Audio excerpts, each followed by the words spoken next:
El domingo pasado hablamos sobre un tema importante para la vida cristiana. Hablamos sobre la paz de Dios, hablamos sobre el shalom de Dios que debe reinar en cada creyente en un mundo tan complicado como el nuestro. Es decir, el mundo tan complicado, y nosotros con el shalom de Dios yo creo que es posible vivir confiados. Pero hoy hablaremos de otro tema importante también para la vida cristiana, ya que, podemos tener la paz de Dios, pero también hay momentos en que en la vida no todo nos sale bien. Pero no solamente eso, a veces hay momentos en que pareciera que todas las puertas se han cerrado. ¿Han sentido ustedes alguna vez esta sensación? Que todo lo que hacemos y luego no nos sale bien, y luego parece que tocamos puertas y estas se cierran. Seguramente todos hemos experimentado alguna vez o estaremos experimentando el día de hoy algo similar, cuando las oportunidades no se abren, cuando las oraciones parece ser que no son respondidas, cuando las promesas que tenemos de Dios tardan en cumplirse. Y hoy vamos a hablar de un suceso bíblico similar, cuando el pueblo de Israel iba a tomar la tierra prometida. Su primera ciudad a conquistar era Jericó, una ciudad fortificada, imposible de conquistar por medios humanos. Pero cuando las puertas se cierran, la fe puede ser la llave que abra el camino. Y hoy vamos a analizar la historia de la toma de Jericó, no solo como un relato de una victoria militar, sino una lección eterna sobre la fe que obedece aunque no entienda de momento. El tema de hoy le he titulado así: fuera de toda lógica. Vamos a Josué capítulo 6, versículos del 1 al 5, y vamos a leer lo que dice la escritura. Dice la palabra del Señor de la siguiente manera: ahora Jericó estaba cerrada, bien cerrada, a causa de los hijos de Israel. Nadie entraba ni salía.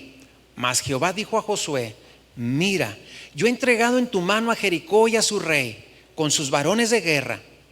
Rodearéis pues la ciudad, todos los hombres de guerra, yendo alrededor de la ciudad una vez, y esto haréis durante 6 días. Y 7 sacerdotes llevarán 7 bocinas de cuernos de carnero delante del arca. Y al 7º día daréis 7 vueltas a la ciudad, y los sacerdotes tocarán las bocinas. Y cuando toquen prolongadamente el cuerno del carnero, así que oigas el sonido de la bocina, todo el pueblo gritará a gran voz, y el muro de la ciudad caerá. Entonces subirá el pueblo, cada uno derecho hacia adelante. Me llama la atención, y esto es lo primero que quiero hablar con ustedes, es de una ciudad bien cerrada. Para este momento, el pueblo de Israel había pasado 40 años en el desierto. ¿Cuál era la mira?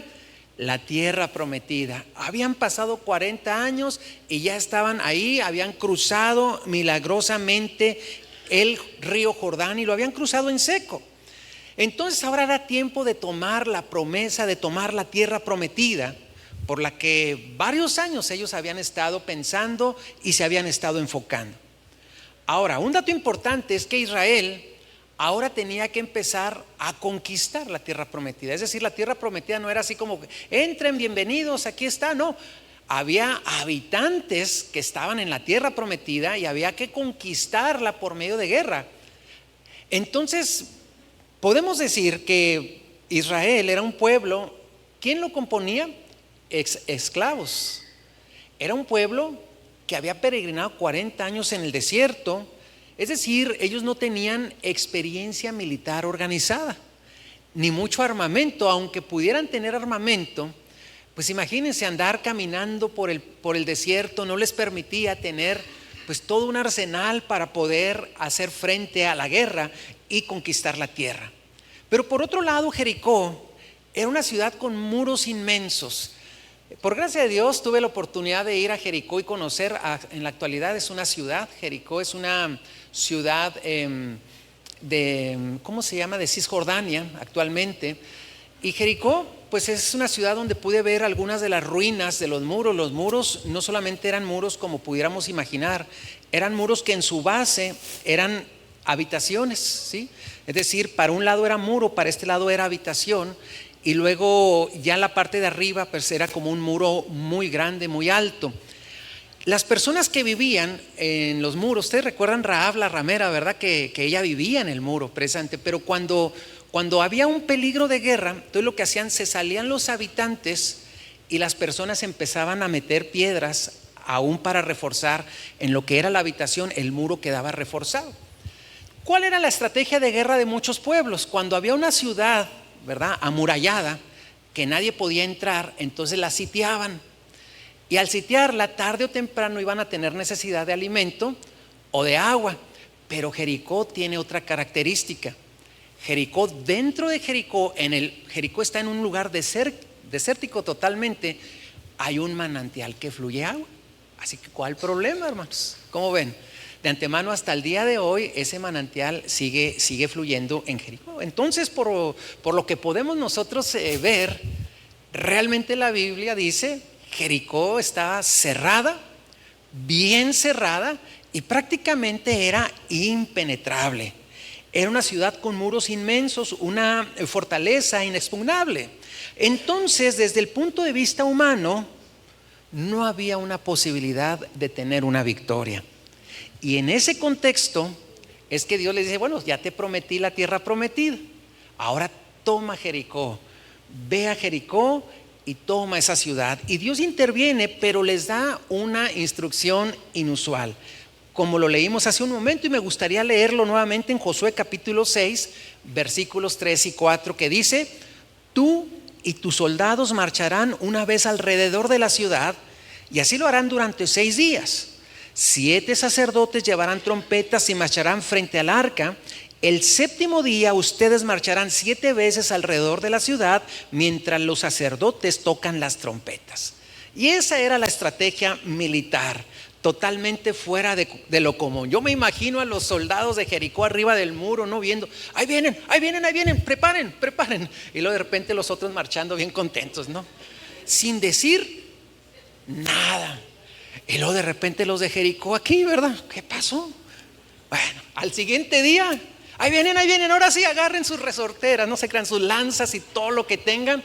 Y los israelitas nomás así como que calladitos, dando la vuelta, ¿verdad? Era una estrategia militar sin duda, fuera de lo común. O sea, fuera de lo común. Pero Dios estaba enseñando algo. La fe, y esto recuérdelo siempre, la fe no depende de la lógica, la fe más bien depende de la obediencia. Y esto nos enseña que a veces Dios permite que las ciudades se nos cierren.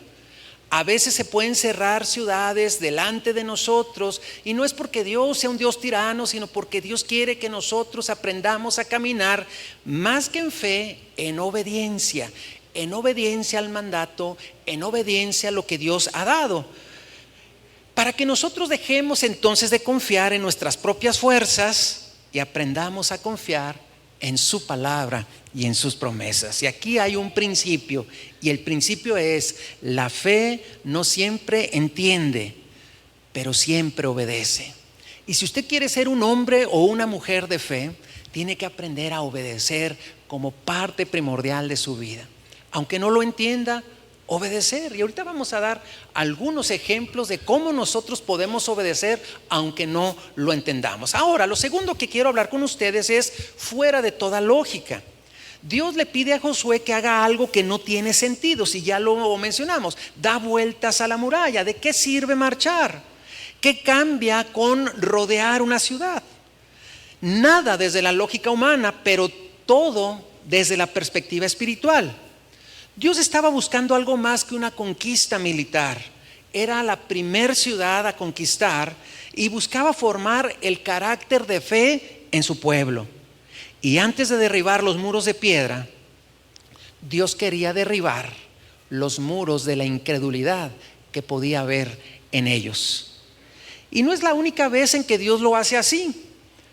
Veamos algunos ejemplos bíblicos cuando Dios da instrucciones sin sentido, instrucciones sin lógica.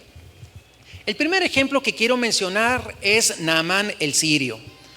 Esta historia o esta narrativa está en 2 libro de Reyes capítulo 5. Ante la necesidad de este general del ejército sirio que tenía lepra, alguien le recomendó que fuera a buscar al profeta Eliseo para que él pudiera orar por él. Probablemente este profeta Eliseo iba a invocar un milagro para que este hombre sirio de un alto rango pudiera ser sano. Pero para su sorpresa, imagínense, llega el general con todo su comitiva y viene caminando y de repente les dicen: el profeta no te quiere recibir. ¿Cómo que no me quiere recibir? Y mandó a uno de sus criados, el profeta, y manda. ¿Y qué cree que es lo que pasa? Bueno, el profeta no le impuso manos, no oró, sino solo le mandó decir: dice el profeta, con uno de sus criados, que vayas y te metas 7 veces, te sumerjas 7 veces en el río Jordán. Naamán, con todo su poder militar que pudiera tener, se ofendió, porque era una instrucción fuera de la lógica. Incluso él dijo: ¿qué acaso en Siria no hay mejores ríos que aquí? ¿No hay mejores ríos que el Jordán? ¿Por qué no me dijo que me metiera en un mejor río? ¿Por qué en el Jordán? Pero simple y sencillamente Naamán, por un consejo también, obedeció y se sumergió 7 veces. ¿Y cuál cree que fue el resultado? Él fue sano. Entonces la fe no se entiende, obedece primero y se entiende después. El segundo ejemplo es la viuda de Sarepta, en primer libro de Reyes, capítulo 17. Y Dios envió al profeta Elías a Sarepta, donde una viuda estaba recogiendo leña para preparar lo que sería la última comida que ella tenía junto a su hijo. Pueden imaginar la escena: una mujer viuda con un hijo y que van a preparar la comida de lo último que les queda, sin tener una esperanza de qué va a pasar el día de mañana. Y en medio de esa necesidad, el Señor le pidió que le diera al profeta su última porción de pan. Dale la última porción de pan al profeta. A simple vista no tiene sentido. ¿Cómo le voy a dar si es mi última porción? No tengo certidumbre si voy a comer algo el día de mañana o la próxima semana. Tengo que alimentar a mi hijo y tú me pides que lo que tengo se lo brinde al profeta. Entonces pues vemos que no tenía ningún sentido. ¿Cómo dar de lo poco que le quedaba cuando ella estaba al borde de la muerte? Ahora ustedes dirán: ¿a poco así? Sí, porque las viudas en aquel tiempo no tenían sustento, no había programas de gobierno, no había algún tipo de ayuda. Solamente Dios a veces indicaba que la gente pudiera apoyar, pero al fin de cuentas las personas que estaban en estado de viudez estaban en un estado de desprotección. Pero su obediencia abrió la puerta al milagro y ella hizo lo que Dios le indicó. Y desde ese día, la harina y el aceite nunca se acabaron en su casa. Su fe y su disposición para obedecer en medio de la escasez trajeron la provisión sobrenatural de Dios. No tenía sentido, pero su obediencia abrió la puerta para la provisión sobrenatural. ¿Cuántos dicen gloria a Dios? Amén. Y tenemos un ejemplo del Nuevo Testamento. El tercer ejemplo es cuando Pedro y la red vacía, en Lucas capítulo 5. Después de una noche entera de trabajo sin resultados, Pedro y sus compañeros estaban cansados y estaban desanimados. Y en ese momento el Señor se acerca y les dice: echa la red otra vez. Humanamente Pedro podría haber respondido: ya lo hicimos y no funcionó, hemos estado toda la noche. Sin embargo, en lugar de dejarse guiar por la experiencia que ellos tenían como pescadores o la lógica, simplemente decidió obedecer la palabra del Señor. Y al hacerlo, ustedes conocen el resultado. La red se llenó de tal manera que había peces en abundancia, tanto que casi se rompía la red. Su obediencia, aún sin entender del todo, transformó un intento fallido en un milagro de provisión. Un intento de pescar que había sido un fracaso, ahora se había convertido en todo un éxito. Entonces podemos nosotros nuevamente recordar el principio: la fe no se entiende muchas veces, obedece primero y después la entiende. Dios muchas veces nos da instrucciones que parecen ilógicas. Hoy en día, pues probablemente el Señor no nos diga que lancemos la red al canal Chubíscar, ¿verdad? Probablemente el Señor no nos diga que demos no sé, la última porción, o igual y puede hacerlo. Pero Dios muchas veces nos da instrucciones que parecen ilógicas. A ver qué le parece estas instrucciones que Dios nos puede dar, como esta: ama a tus enemigos. ¿Qué les parece? Cuando a veces escasea el dinero y nos dice: honra al Señor con tus bienes, al puro estilo de la viuda. Cuando el Señor nos dice: perdona aún cuando estés herido, y no solamente estés herido, tengas la razón. Perdona aún cuando estés herido, y no solamente eso, tengas la razón. Cuando Dios nos dice: espera cuando nosotros quisiéramos correr.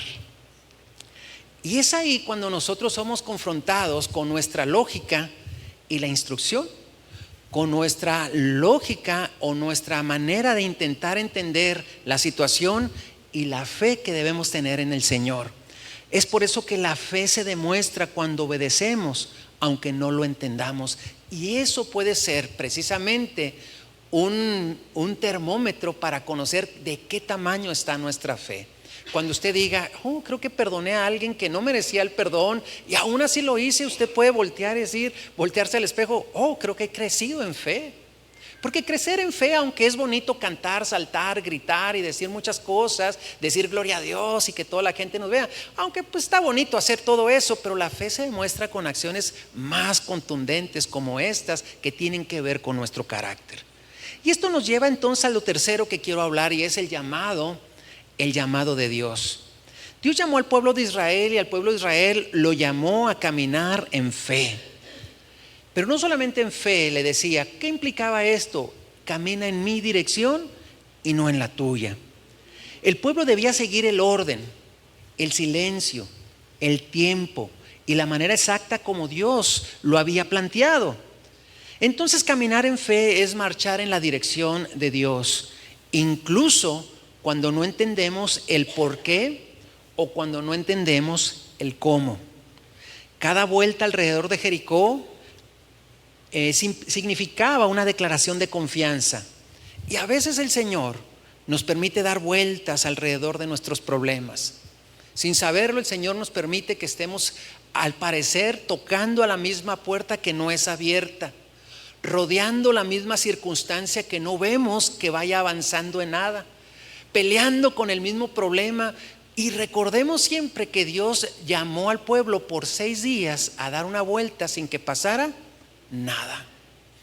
Entonces, cuando escuchamos esas historias, nosotros podemos sentirnos motivados de que si Dios está en el asunto, podemos estar confiados de que Dios hará cosas grandes. No es porque se haya olvidado de nosotros, sino porque Dios está trabajando con nuestra perseverancia, con nuestra obediencia, y también ayudándonos para que nuestro carácter sea formado. Es por eso que, por todo lo que hemos aprendido hasta aquí, me gustaría darle 4 consejos prácticos para vivir por fe. Consejo número 1: no se detenga en la primera vuelta. Muchos se rinden antes de ver el cumplimiento de la promesa, pero Dios le dijo a Josué que diera vueltas a Jericó, una estrategia poco apegada a la estrategia militar. Quiero platicarle, a mí se me han dado los estudios, creo que soy bueno para estudiar, para retener. Cuando yo empecé de pastor, mi primer año me nombraron pastor suplente. Hagan de cuenta que es un pastor que no es pastor, por así decirlo, pero está pastoreando, entonces era pastor, ¿sí? ¿Me entendió eso? Un pastor que no es pastor, pero como está pastoreando es pastor, por eso le ponemos el título de pastor suplente. Año número 1. Normalmente los pastores tenían 4 años de estudios, y al 4.º año de estar en su práctica, es decir, estudiando y practicando, al 4.º año le daban un ordenamiento de presbítero.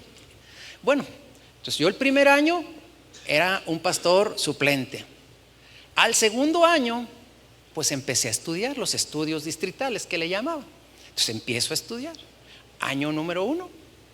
Año número 2, año número 3, año número 4, yo ya estaba listo. ¿Para qué? Pues para ser ordenado presbítero.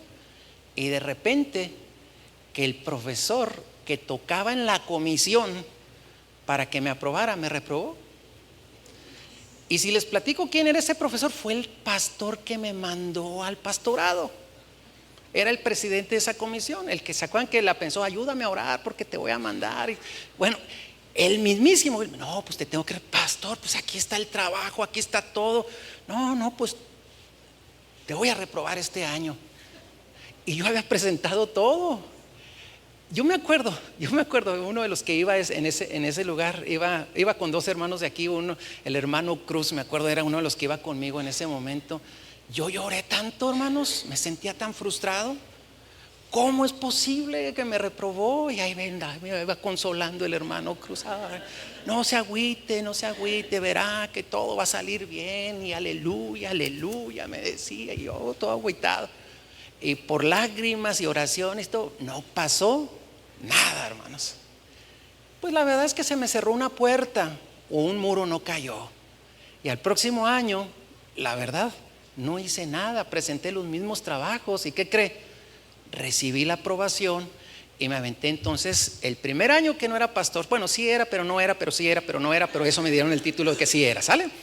4 años de estudio más un año plus. Así que después de 6 años a mí me ordenaron presbítero. Por lo tanto, hermanos, puedo decirles que a veces uno en el momento se desespera y en la primera vuelta, cuando no salen las cosas como uno quisiera pensar, es que uno se desanima, hermanos. Es que uno puede lleva una vuelta y no pasó nada. Y a veces no, deje usted que no pase nada. A veces las cosas se ponen peores. Pero usted, ¿qué tiene que hacer? La fe verdadera no depende de lo que ve, sino depende de lo que cree. Y eso es lo que hace diferencia. Perseverar cuando nada parece cambiar demuestra que confiamos más en la palabra de Dios que en nuestras circunstancias. La escritura nos dice en Habacuc 2:4, el justo por la fe vivirá. Y yo quiero preguntar, ¿cuántos justos hay aquí? Pues por la fe tenemos que vivir cada día. Así que no se detenga a la primera vuelta. Quizás la próxima sea la vuelta que derribe los muros. ¿Cuántos dicen amén? Segundo consejo, obedezca aunque no lo entienda. Muchas veces Dios nos va a pedir que demos pasos que no comprendamos del todo. Su dirección podrá parecer ilógica o contraria a lo que sentimos o a lo que vemos. Pero en esos momentos, cuando la fe se pone a prueba, también se fortalece. La fe no consiste en tener todas las respuestas. Viene a mi mente Abraham, que le dijo, sal de tu tierra y ve. ¿A dónde? Yo te voy a decir dónde. Deja tu familia, deja tu tierra y sal. Y ahí te voy mandando mensajitos de texto sobre la marcha diciéndote la indicación. Hermanos, no consiste en tener todas las respuestas. Consiste en confiar plenamente en quien las tiene. No necesitamos entender el plan, solo confiar en aquel que lo trazó. Cada acto de obediencia abre el camino para que Dios revele su propósito y manifieste su poder. Consejo número 3: guarda silencio cuando Dios así lo indique. Durante los primeros 6 días, la nación de Israel, como lo mencionamos, daba una vuelta y no tenía que decir nada. Solo marcha alrededor de Jericó, da una vuelta y regrésate al campamento. No había explicaciones, ni palabras de aliento, ni señales visibles de la victoria. Solamente sal, da la vuelta y regresa. Y hay momentos en nuestra vida espiritual en la que la fe se va a probar más por el silencio que por las palabras, que a veces tenemos que aprender a esperar en silencio aun cuando no entendamos la situación o las circunstancias. Aprender a confiar sin discutir, sin cuestionar, a esperar sin hablar, es una forma poderosa también de demostrar nuestra fe. A veces Dios obra mientras nosotros permanecemos en calma y obediencia, dejando que su plan se cumpla según su tiempo y su manera. Y cuarto consejo, espere el tiempo de Dios.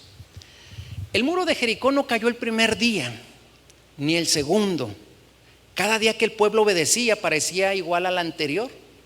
¿Qué tal el día 3? No, pues igual que el día 2. Y el día 2, no, igual que el día 1. Y el día 1, bueno, ahí sí hubo cambio, porque en el día 0 pues no hacíamos esto, ni dábamos la vuelta. Sin embargo, Dios tenía un tiempo perfecto para manifestar la victoria.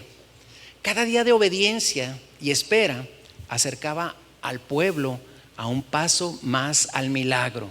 Entonces la fe verdadera no se desespera por la demora, ni busca resultados inmediatos. Confía en que Dios actúa en el momento adecuado. Dios actúa en el momento preciso.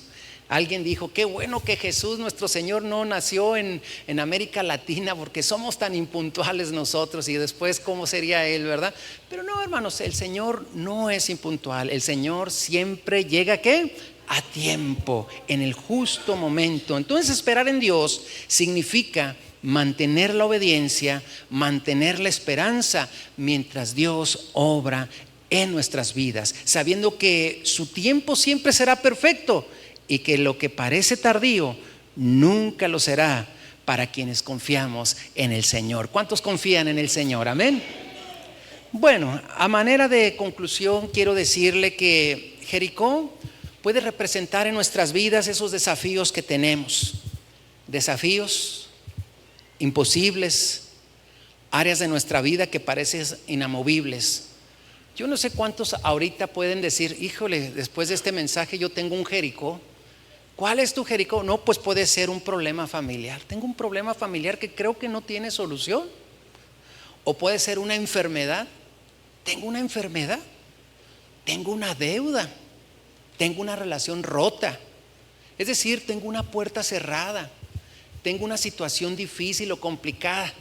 Entonces, si hacemos este análisis, esta reflexión, probablemente si les digo, ¿cuántos entonces consideran que tienen un Jericó en sus vidas? Y yo creo que todos levantaríamos la mano. Todos podemos tener algo. Pero cuando la fe grita, entonces los muros caen. Después de 7 días de obediencia silenciosa, vino el día de la victoria. Josué capítulo 6 versículo 20 dice, y cuando el pueblo gritó, el muro se derrumbó. Y algo importante, hermanos, el muro impenetrable cayó. El muro poderoso cayó. El que parecía que ningún pueblo podría llegar, cayó, hermanos. Es decir, que cualquier imposibilidad en Dios se hace posible. ¿Cuántos dicen amén? Entonces la fe no siempre tiene sentido, pero la fe siempre tendrá fruto. Cuando obedecemos a Dios, aún sin entender, Él se encarga de hacer lo imposible. Piense por un instante y se dará cuenta que muchas de las bendiciones que tenemos en nuestro presente, en el pasado, no nos hubiéramos imaginado que Dios las hubiera hecho de la manera en que lo hizo. Así que cada muro que se levanta en nuestras vidas caiga, porque la fe que obedece es una fe que conquista. ¿Cuántos dicen amén? Amén. Les invito a que hagamos algo. Pónganse de pie, por favor. ¿Qué les parece si hacemos un ejercicio? Y más que un ejercicio motivacional, hacemos un ejercicio de fe en el nombre de Jesús. Y decimos algún nombre de algún muro, y nosotros en fe poder decir en el nombre de Jesús, cae. ¿Cuántos creen que Dios puede derribar muros? Amén. Así sucede también en los muros que pudieran haberse levantado en nuestras vidas. ¿Está usted listo? Muro de incredulidad, cae. Muro de temor, cae. Muro de culpa, cae. Muro de imposibilidad, muros de orgullo, muros de duda, muros del pasado, muros de amargura, muros de comodidad, muros de falta de perdón, muros de conformismo espiritual. Amén. Caen en el nombre de Jesús.